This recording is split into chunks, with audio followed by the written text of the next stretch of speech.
Hi friends!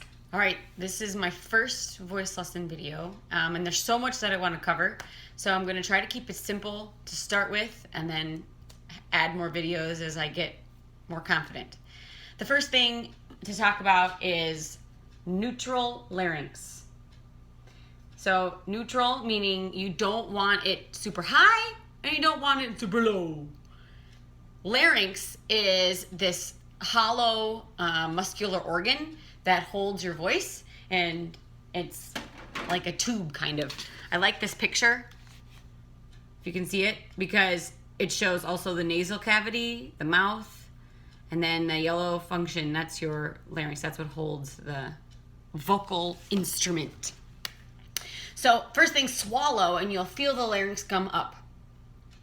And it's best to put your fingers there because then you'll feel it move. It's kind of got some bony ridges. Now, yawn. Or you could just have a surprised look like, you'll feel that come down. Expansive breath. We have the neutral larynx. And now if we want to get more intense, we need to add breath. So going off of our B, let's put our hands right over your belly. And just go B, B. Okay, now use K, K. And one last one, G, G. So using these plosive consonants can help you really feel what's going on at your belly.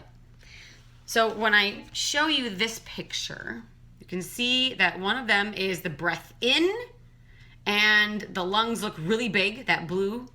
And then this would be exhaling or singing. And you can see that the arrow goes up.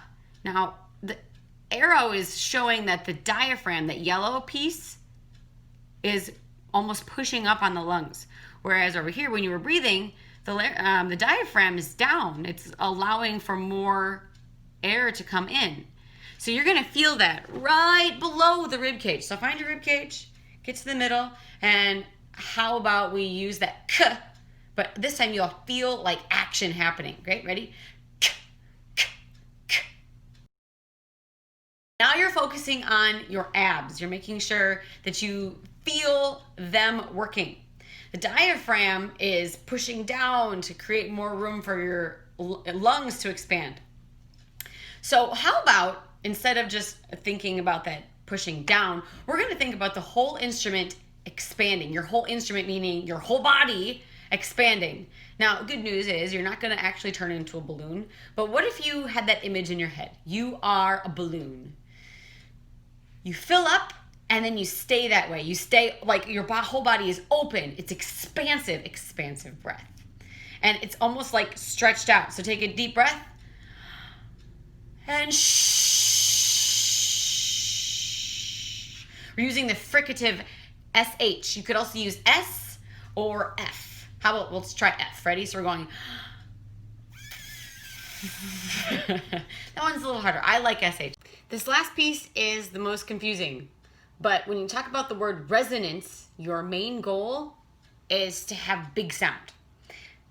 So if you're an opera singer, you're going to let your larynx be a little bit lower, a little bit more relaxed. That soft palate is really lifted up, like when you're yawning, you know? And you're going, and it shouldn't take hardly any effort. You just stretch out and the sound is big. So it has that almost internal echo going on. I love to talk about resonance as an internal echo because you can feel that. You can almost like extra vibrations, a little inside massage. So after you get the idea of resonance figured out, we then talk about resonance in your chest voice.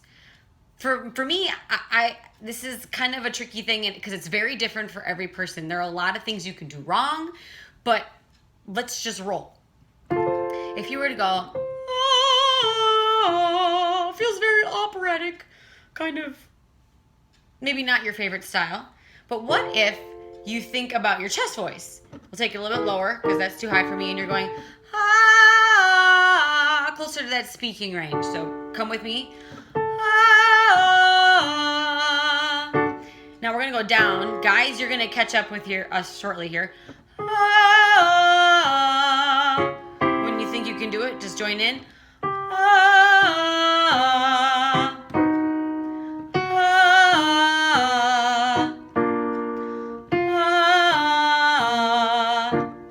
low ladies just drop out.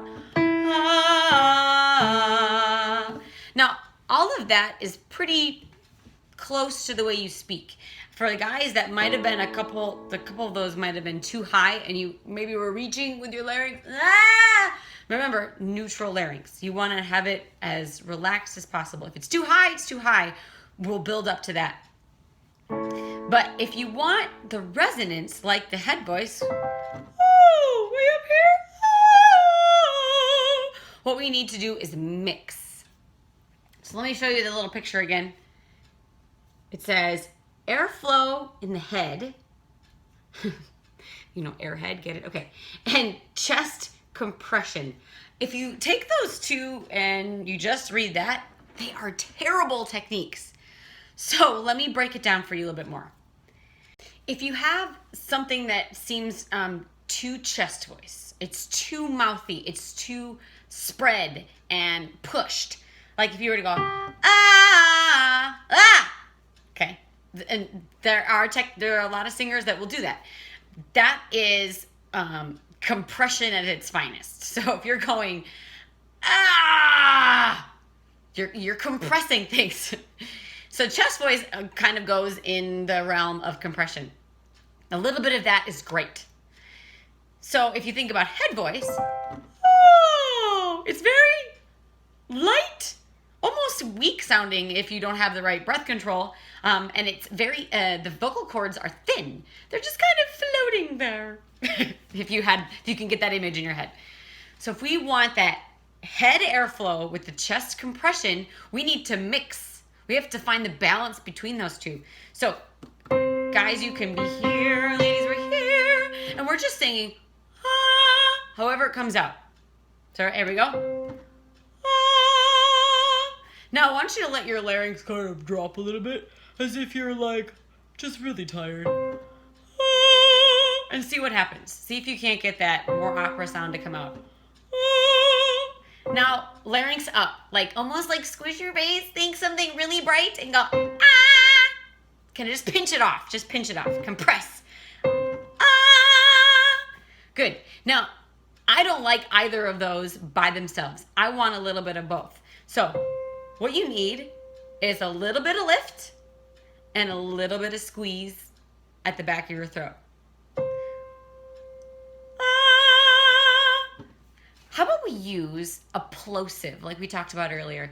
So how about g? And you're just going, ga! Just throw the word out there. Ga! Guys, ga.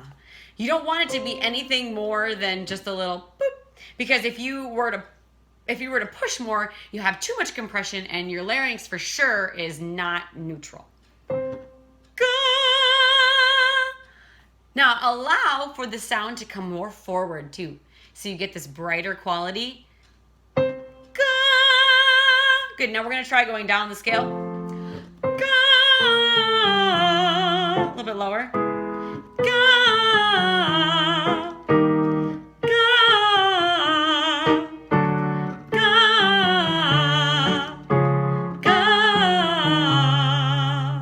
Now, I like to switch to my chest voice mid-range, but when you're doing the scale like that, it's easier to just stay, otherwise you get a break.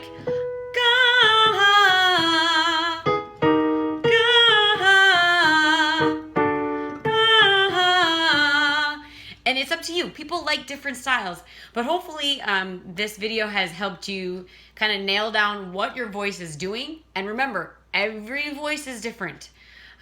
So I'd love to know how things are going for you, and if you have any specific questions or a specific song you'd like to work with, just let me know. See what I can do to help.